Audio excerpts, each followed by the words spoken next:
ایک دن ایک جنگل میں ایک بہت بڑا ہاتھی رہتا تھا۔ وہ ہاتھی بہت مغرور تھا اور خود کو سب سے طاقتور سمجھتا تھا۔ وہ جنگل کے چھوٹے جانوروں کا مذاق اڑاتا اور ان کو تنگ کرتا تھا۔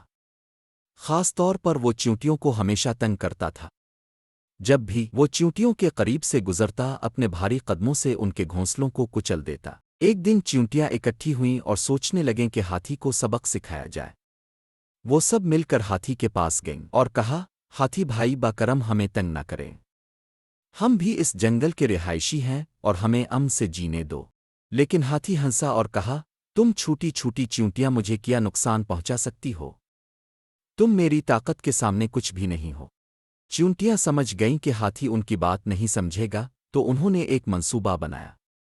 ایک رات جب ہاتھی گہری نیند میں تھا، چیونٹیاں اس کے کان میں گھس گئیں اور اسے کاٹنے لگیں۔ ہاتھی کی نیند خراب ہو گئی اور وہ درد سے بلبلا الفاٹے۔ اس نے اپنے کانوں کو زور زور سے ہلانا شروع کر دیا، لیکن چیونٹیاں باہر نہ نکلیں۔ ہاتھی بہت پریشان ہوا اور بھاگتا ہوا چیونٹیوں کے بل کے پاس پہنچا۔ چیونٹیاں باہر نکل آئیں اور ہاتھی سے کہا، اب سمجھ آئی کہ ہم چھوٹے ہونے کے باوجود کتنی طاقت رکھتی ہے۔ ہاتھی نے معافی مانگی اور وعدہ کیا کہ آئندہ وہ کسی کو تنگ نہیں کرے گا۔ چیونٹیاں خوش ہو گئیں اور ہاتھی کے ساتھ امن سے رہنے لگیں۔ سبق: ہمیں کبھی بھی اپنی طاقت کا غلط استعمال نہیں کرنا چاہیے۔